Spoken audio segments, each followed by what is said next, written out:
Your Excellency, thank you so much for this moment to reflect both on your personal story, but also on this political moment that we're living as a church in the United States.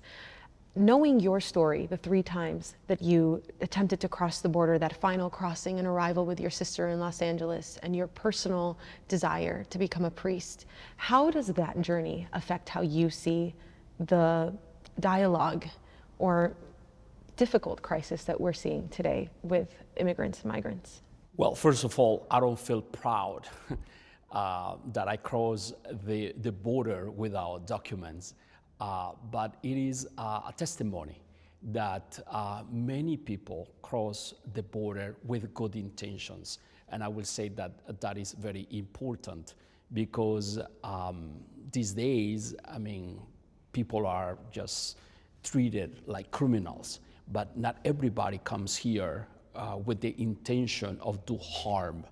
Most of immigrants come here because they do not find any other option in their countries, and they put their own lives at risk. But once we enter here, we contribute with our own talents, with our own energy. Most of immigrants come here when they are very young. I came here when I was 20 with a great desire to work hard, to go to school, to contribute to the well-being of this great nation that became my home country now.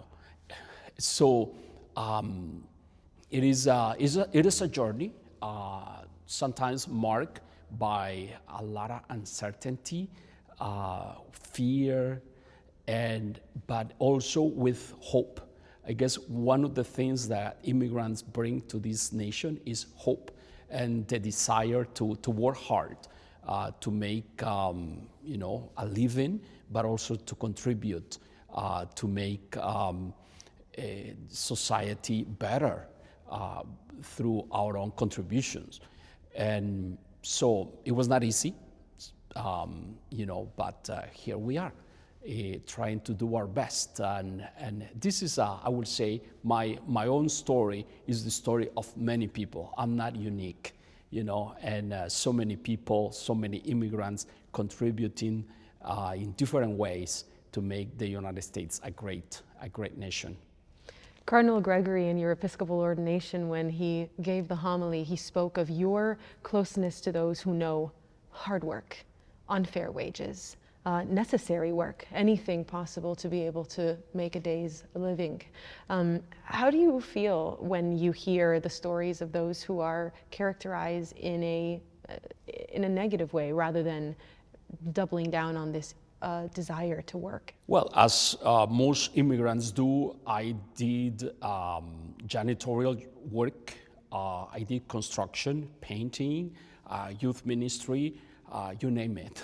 All kind of blue-collar jobs, and so that helped me to understand labor, hard labor, to learn to work hard, and Cardinal Gregory said very beautifully in the homily that I should never forget my roots. And in that way, people, immigrants, anybody will be able to be more open to share their own stories, knowing that I'm going to understand them. So I feel very proud of the work that I did, because I enjoy, just doing whatever work I have to do. I do it with joy, because it makes us, who we are in a way. And I bring that gift to be able to understand the hardships that people go through. And Jesus, and the Cardinal mentions that Jesus, he was known as the son of the carpenter, and he himself was a carpenter. So what a beautiful thing, just to share in a way in the trade of Jesus as a carpenter, as a worker, that earned his life with the work of his hands. The reality for the church today, many people say that the future of the church is Latino or Hispanic, but it really is right now majority Latino, whether you're first or second generation related to the culture or not. And the Hispanic church doesn't have that representation in its leadership. You're one of very few bishops who come from Latin America and the first from Central America. What do you see changing, and do you see that this elevation of those who come from this area will be helpful in helping the country through this difficult dialogue right now? Well, I believe it is very important that the shepherds understand their flock. I mean, that bishops understand the church, but priests understand their parishioners. That is very important. So yes, there are not many Hispanic bishops, but the number is just increasing. There are more and more, especially during the last years with Pope Francis. I mean, he understands very well the American church, and he has a great love for the American church, and he's very conscious of the needs of the church here. So there are more Hispanic bishops, and one of the things that we need to do as a church is to promote more vocations to the priesthood. We need more Hispanic priests, that's for sure. We need more deacons. We need more religious sisters and brothers to serve the church. In 1888, Pope Leo XIII sent a beautiful letter to the bishops of the United States when the Italians were coming here, were migrating, and then the Pope Leo XIII, he acknowledges the need of priests that speak Italian in that case, in that time.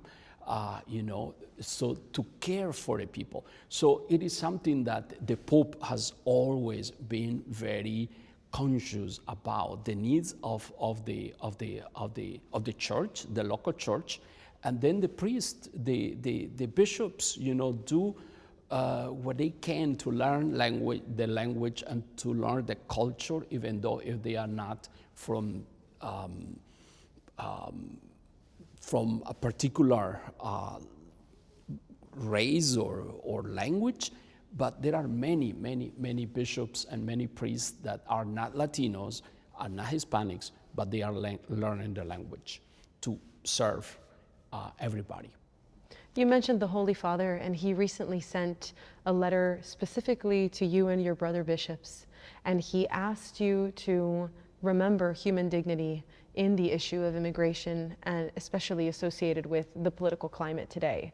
The rhetoric associated with those who are crossing the border, the way that we treat them, speak to them, and the way that the church responds. How did that make you feel?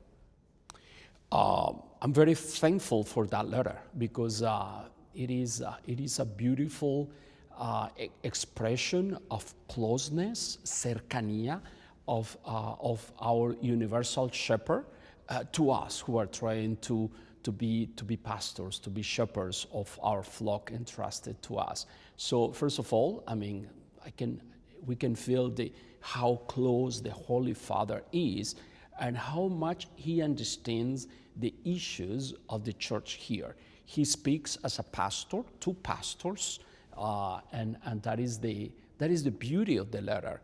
And the Pope emphasizes the importance, the need to defend the dignity of human beings, of immigrants.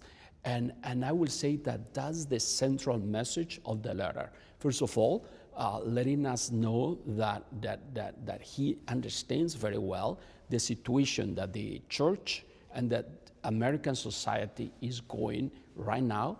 But his message is, a message of concern, of course, for the well-being of everybody. And then he wants to support us in the ministry that we are doing here. Many people don't realize that the situations in the countries that people are coming from are dire. What was the situation for you when you were running from El Salvador in the 1990s? I was growing up during the Civil War that started like in 1977, more or less, when the conflict started. Let us remember that Archbishop Romero, now Saint Oscar Romero, he was assassinated in 1980. So then the Civil War broke up. So we even we were forced to abandon our village. In 1982, we relocated to another town in the same area, but the whole area was abandoned, left with nobody, just guerrillas or the soldiers that will go from time to time. So the war was there. So that was the situation that I grew up. And then in 1990 is when I left El Salvador, and the war continued for 2 more years. Religious sisters, even American sisters, were killed. And then many priests were killed, catechists were killed. So that was the situation, and that is what pushed many people to leave the country. Again, the Holy Father understands that the first right that we have is to thrive, to live, to make our life prosper in our own country. So that's the first right that we have. But so many times that right was not respected in a way because we were forced to abandon to leave our country. So it was a situation of war that pushed me and pushed so many immigrants to leave their countries. And then obviously poverty, lack of opportunities. J.D. Vance at the National Catholic Prayer Breakfast talked about his own conversion to the faith, his interfaith marriage, as well as how because he's new to the faith, he has made some missteps and he will continue not to properly articulate some things. Do you have any advice for him as he continues on that faith journey? It was very, very beautiful that he asked everybody to pray for the Pope's health. So that is a beautiful expression of his love, and obviously, he has all the right to say whatever he said. And I will say that the Pope also, as a good pastor, kind of send a message not just to him, but to all of us, that we have to understand well the position of the Catholic Church, and from where we receive the message, the command to walk with the poor and with the marginalized, and in this case with immigrants, and that is from Jesus. And that is from Jesus. And I will say that is what the Pope says in the letter. Jesus taught us to love everyone. And the parable of the Good Samaritan is a great example of how we have to love everyone, the strangers among us. When we see a need, a person in need, that is our neighbor. And so it was a beautiful message that the Holy Father sent, and I'm very thankful that and happy that Vice President Vance got the message, and above all that he asked everybody to pray for the Pope's health. So that is a good sign that the Vice President loves the Pope, loves the Church, and that he listens. Archbishop Perez let us know that within his diocese in Philadelphia, there's a lot of fear. There's a fear of ICE raids. There's a fear for those who want to be here and want to remain and have started making lives here. How do you feel that in this community, in the Archdiocese of Washington? Do you also have to pastor those who are in fear of being deported? Yes, I'm a pastor for everyone. And there are communities that are, or people that are expressing fear and anxiety. Thanks be to God, we have also people that are very hopeful, people full of hope, and they know that this is the moment when they need the church the most, that they need to come as a community to pray. So yes, we are seeing a lot of fear and a lot of uncertainty. People don't know what is going to happen to them. But one of the beautiful things that we are seeing here is that people, they continue going to church and celebrating their faith. So that is a good sign of their hope and their trust in the Lord. So we had to walk with them and make sure that they know that we are with them and that they are not alone. Finally, in your walk into your journey into the United States, you said you never lost your faith, that's what sustained you. Have you ever lost your faith since then? As a pastor, as a bishop now, have you seen something that has made you lose your faith, or have you still continued on that straight path? My faith is very strong, and a faith that I received from my parents, and that I learned to live it in community. And I will say that what is important for me and for anyone to grow in faith and to sustain and maintain the faith is to live it in community. I think doubts come when we just enclose ourselves and forget about the people. But when we see people from the elderly to very young children, with beautiful expressions of their faith and devotion, I guess our faith is sustained, it grows. So is prayer. Prayer life is very important, celebrating the sacraments, but also walking with the people as community. And this is our faith, this is the faith of the church. We are very proud to profess it. So I guess it's the faith of others encourages us in those moments when we feel down. There is always people praying for us. There is always a light that is lit, somebody praying for us. Thank you so much, Your Excellency.